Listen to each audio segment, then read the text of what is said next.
Guys, Mary Simons is here, and she's taken this itinerant band of high school kids on the road in the last year, where they checked out as many tiny house villages as they could. They're here to, just like heroes, bring back a gift for their community and tell us about their journey. You want to start right here, just because you have a great shirt on and and you're closest to the microphone. Well, maybe introduce yourself, and then one person's going to take the lead, right? Sure. Okay. So my name is Finn Rooney, and I'm one of the 6. Only 5 of us are here today. Yes, it's working. Okay. Yes. And I signed up for this this whole trip, and I had really no clue what to expect. It wasn't quite clear what I was really going to be a part of, and of course I'm so proud of what we did, and it opened my eyes to so many things. We met countless people that I never would have ran into in any other circumstance, and it was really just eye-opening to see just straight up homeless people that you wouldn't ever converse with in any other situation. And I felt like it made me a better person from it.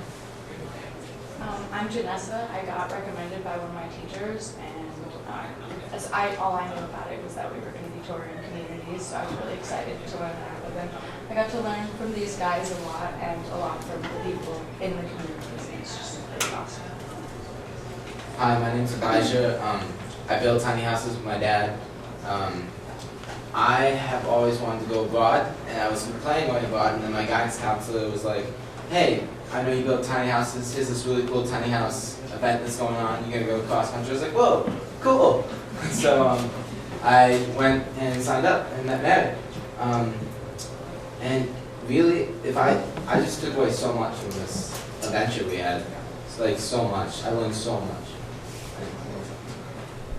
My name is Chico.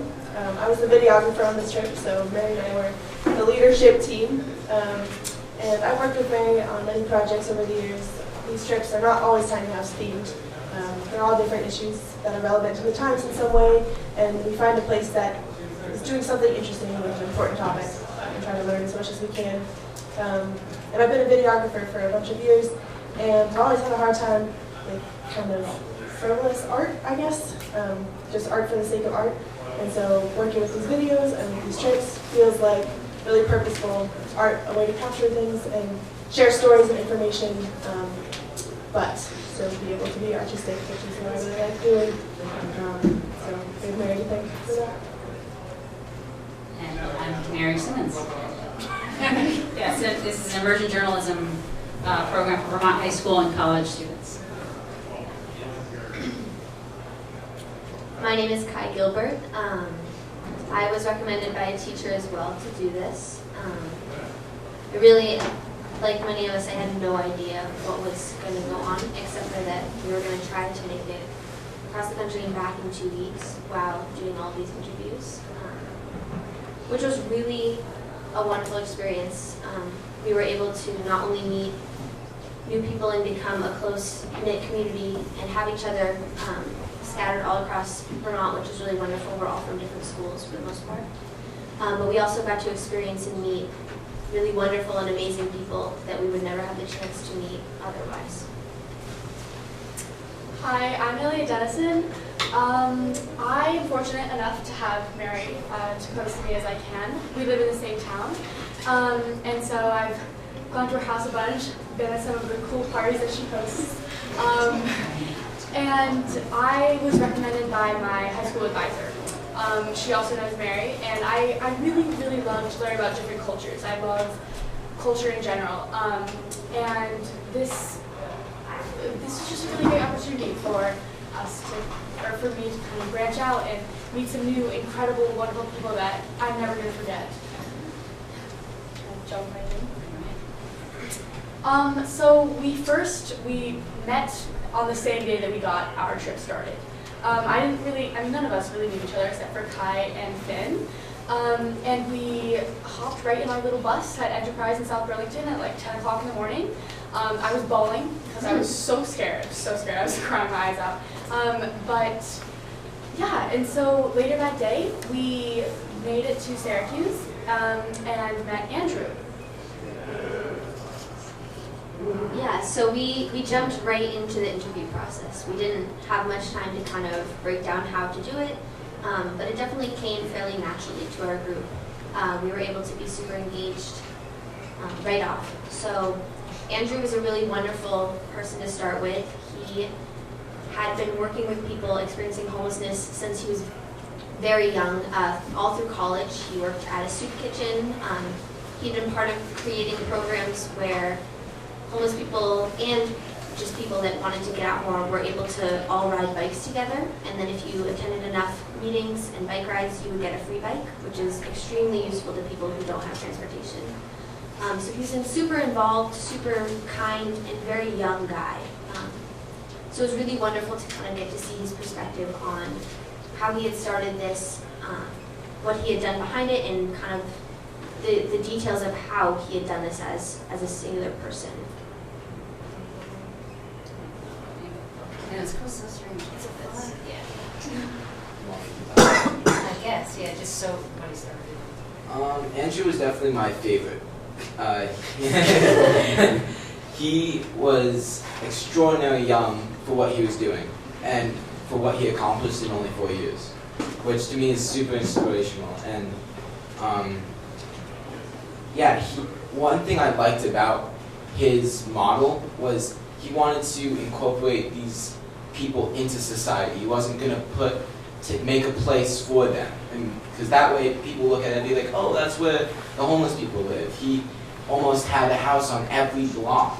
So it was like, you didn't know a homeless person lived there. You just was like, whoa, that's a tiny house. And I like that. I think that kind of eliminates the stereotype that a lot of people have. Yeah, Andrew, you could just tell, was like so passionate, and he really had a personal connection to the people he was trying to house from working where he worked, and he was just super inspirational. Yeah, I mean, it came from, he was a college student, and while he was in college, he volunteered at a soup kitchen, and through that he met all these people and knew them on an extraordinarily personal scale, and that was what aided him in creating this whole, I forget what he was at Tiny heart. for Good. Tiny Homes for Good, and that's what aided him in creating such a cohesive process in getting these people off the streets and into working homes. He also would hire these people, so after they would, keep saying these people, but it doesn't sound like he was coming after they'd be rehabilitated. He would hire them, and they would continue to help him on future projects, making more houses for more people. And it was just a constant cycle that gained more and more traction. And it was just crazy how it just kind of set off. At first, there was a lot of pushback. There was a lot of people saying, not my backyard, which is a lot of things a lot of people had faced. And they were persistent. They kept at it, and they incorporated huge communities, and they got everyone together. And from Syracuse, we moved to Ithaca. So in Ithaca, we met Carmen, who was this guy, I don't know where to start with, but Carmen told us this story about he came from a really religious background, and he eventually, through working with homeless people, realized that he was not a good Christian. He was not someone who was forgiving or accepting. So he had this moment where he was like, what am I doing to help other people? And in his community, he saw a lot of homelessness, so he ended up buying, I think, like 3 RVs and just putting them up in his backyard and helping out these people by letting them stay on his land that was his house. So he really invested a lot, and then he ended up turning it into a small little village on the back of his auto body shop. So he started it on that plan. Yeah, for Carmen, it was definitely more the morality for him. I remember him saying that he didn't even have a business card. He was just doing it because he felt that it was the right thing to do.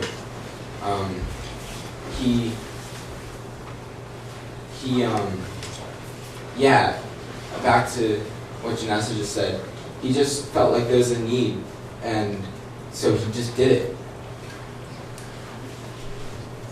I think to backtrack and frame this whole project a little bit, the point of this trip, there's a group of people in Middlebury trying to start a tiny home community that helps people either who need low-income housing or who are facing homelessness or who are just a college student who needs somewhere to live, and trying to see the feasibility of a place like this. And so this trip was to go across the country and to see a million different places who are doing it in many different ways and compare and contrast and learn what worked and what didn't. So we were kind of ahead of the game, and having learned all these things from these places who have been in business doing this project. And so we were kind of like a research team going out to talk to all these people and see the many versions of what this can look like to hopefully try to implement one here in Vermont.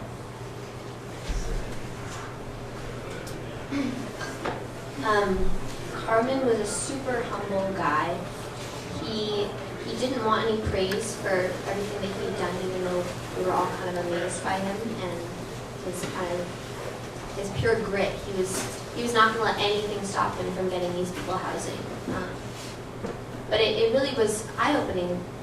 We really shouldn't be praising people for getting housing to everyone. It should be something that's already there. It should be accessible and it should be easy, but it's not. So he really brought to light the fact that we should really all be working on this. This shouldn't be something that we kind of praise the few, but this should be a whole unit kind of effort. We also got the chance to talk to some of the people that Carmen has housed. And one guy in particular named Mike had a pretty rough background, kind of like Carmen. And that definitely adds to how special home is for people and what it does for people. It's really important. It's a really big deal. After Ithaca, we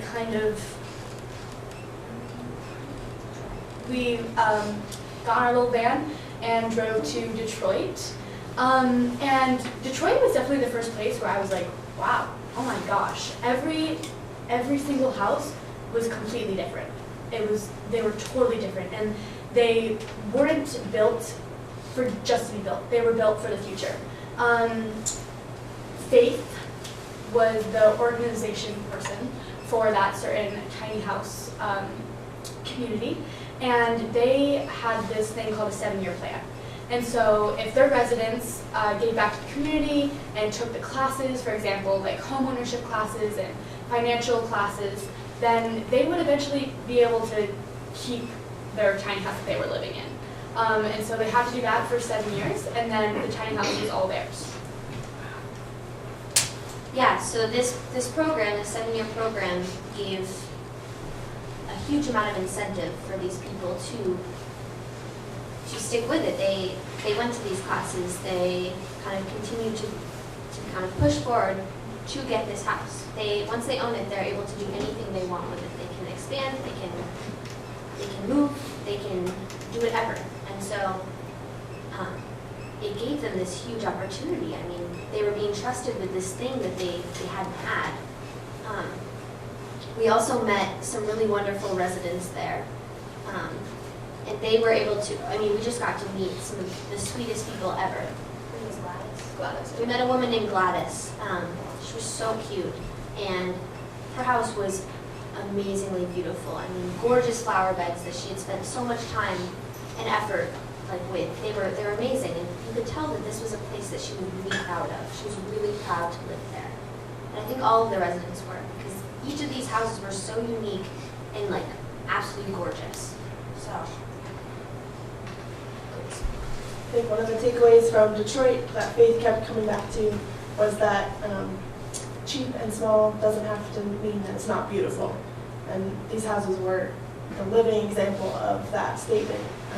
Every single one was different, as Kai said, and they were designed by these architects who clearly had spent so much time and energy creating a home rather than a house. That's the big difference there.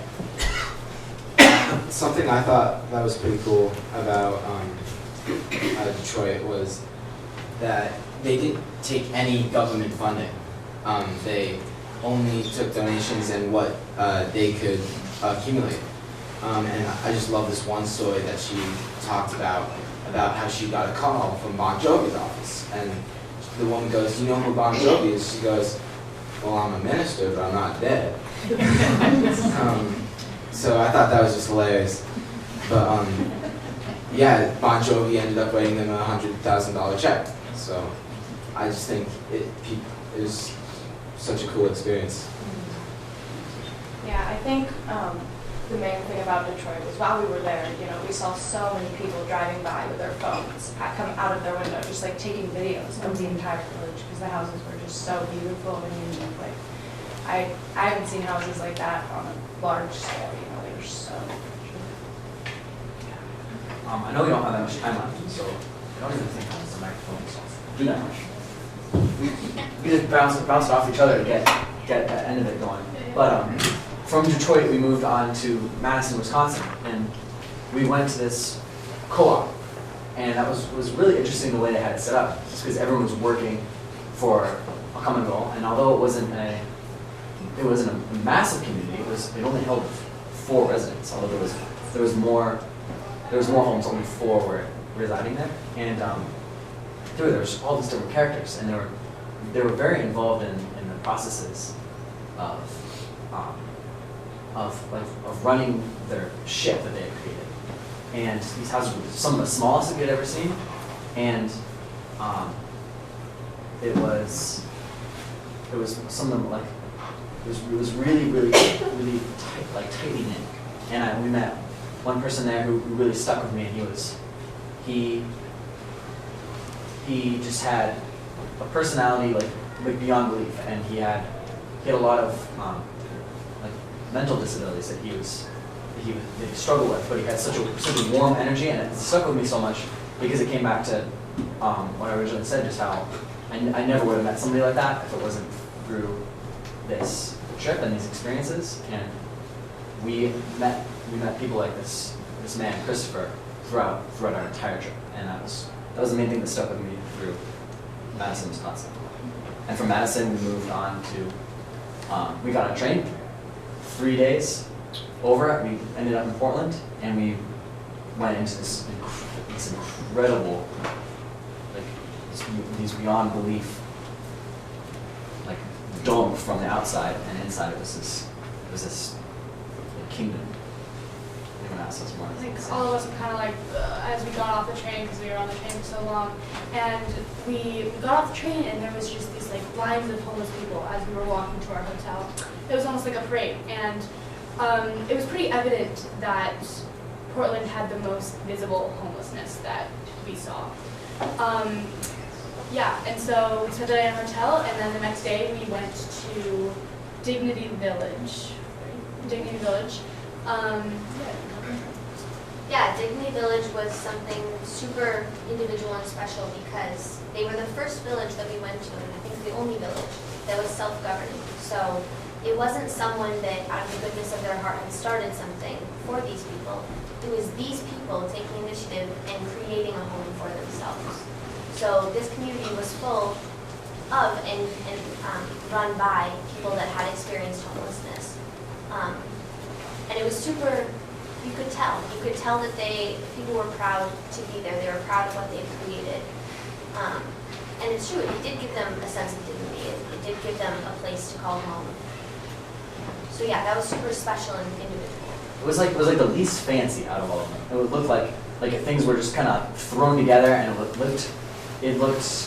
like shambly at first glance, but when you saw it, it was one of the most beautiful communities that you had seen, because everyone was so happy that it was there, but it also housed the most people. It was the most. It efficiently covered, and it covered everyone, and they did what they needed to do.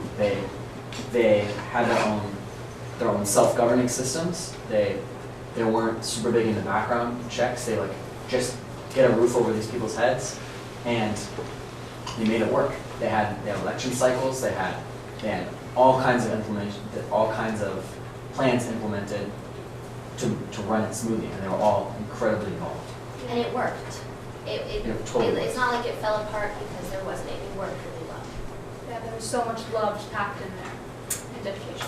Lisa Larson, the woman who was running at the time, she didn't start it. She was elected by her fellow peers who were in the community as well. So it was they were very much in touch, very much involved, and just in this, like, they were next to what was it? They were a big composting dump. Like they were just like, it was just like kind of gray, overcast. It was just like a gross looking place at first, but it was beautiful. It was amazing what these people had created, and it took us all back incredibly far. Yeah, and I think one thing about Dignity Village was this, the woman who ran it told us a story about how her tiny house had caught on fire and it had burnt down.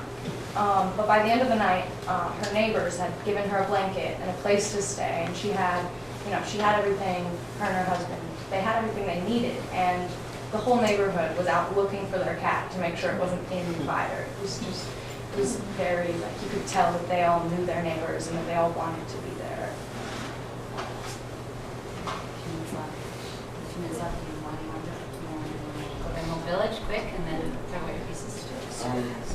Yeah, we then headed to Eugene, to Emerald Village, which I'd like to say was one of the cleanest and most nicest places that we went to. Not that the other ones weren't, but this one was extraordinary. Like you could tell they put a lot of time and effort into it. But what really struck me about Emerald Village is not that, well, they had two different villages. And the first village was like when you first come off from being homeless, you get put in this village, and then once you establish a sense of community and like you earn the right to be put into this other community that's gonna be more community based. So it was just like almost a class system, but a class system that worked, and everybody that I talked to really enjoyed it, and the houses were just beautiful.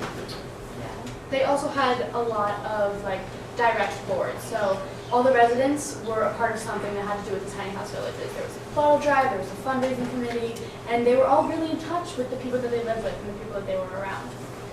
Also, the founder lived in the village. I think that proves a lot that this can be an inclusive thing. It doesn't have to be just people experiencing homelessness or just college students trying to figure out all their debt. People can just want to live in tiny houses. It's cool. So it showed that. It showed a really good model of that. Yeah, and also they had this little spot outside, and it was just like a few couches. I guess that people could smoke there, you know. But Kai like took a nap out there, and this woman came and sat down and was like, you should tell that story. I was super sick, so I went and took a nap, and the sun was burning me while I was sleeping, and she like woke me up, and she like made me turn around so I wasn't getting burned, and she just like sat there with me, and she was the kindest woman in the world. But like, if I hadn't have done this, I think that things like that like would have made me nervous. But I mean, all of these people that we consider like, I don't know, sometimes less than us, sometimes less than what they are. I mean, homelessness can happen to anyone. It really can. And so I think that really helped show this to us.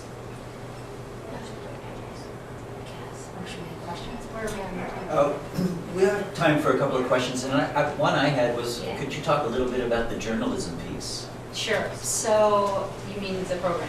You heard your I mean, piece. you gathered all this Yeah. information. What Yes, then form what is do it we in do? now? Yes, yeah. So it's video journalism. So they're all creating, so we gather tons of footage. We interviewed all these people for 2 weeks.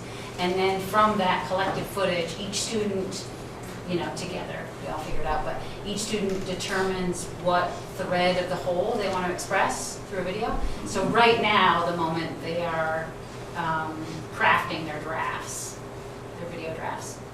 So they each could tell you Yeah. their pieces that they're creating. For myself, for example, I am doing certain artworks and portraits of these people. And it's like just to like dive deeper, and like I said, how you see them, you can see people down the street, and you don't notice them as much. You don't give them like your frame of mind. You're not like letting them in. You're not giving them your heart. But then you know people in your life that struggle with mental disabilities and have general problems that could very well put them on the street if they didn't have people that love them, like ourselves in many of these cases. So when we met folks that reminded me of friends that I had at home, it hit me hard because all of us can relate to this topic, and when people slip into homelessness when they don't have people that love them, or they miss that window, and it's up to us to take care of our friends and our family, and I'm doing my piece a lot on that aspect of it, to try to shed light on these folks that we met along our trip that can remind us of all the people that we know that very well could be in that situation. I'm doing my video on sort of just like the community aspect of all the villages, but mostly just like how important it is to know that someone cares about you, you know, because when you're on the street, it's so easy to feel like there's nothing and there's nobody for you, but we saw it like 1,000 times over, just how many people's lives were changed by feeling like they were a part of something. My video is on how these people who built these tiny home village became to be. What happened in their lives that led up to this and what they're doing now.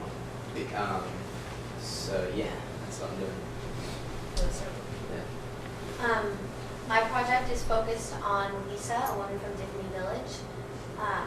She told us a lot about her life story, which involved a lot of domestic violence, and that's actually the reason that she put herself homeless. She chose to be homeless instead of live in her abusive relationship. So I am focusing more on the piece of how do we have accessible and affordable housing for women and children specifically, getting out of domestic violence situations, and how can we do that and help people transition? And I'm focusing on a little more of the emotional aspect. I'm focusing on 3 people, Mike from Syracuse, Gladys from Detroit, and Patricia from Eugene. And I'm kind of focusing on what home means to them and how those homes change them, and a little bit on their backstory, because that's also pretty important too. Okay, we're out of time, but thank you so much for coming and joining us.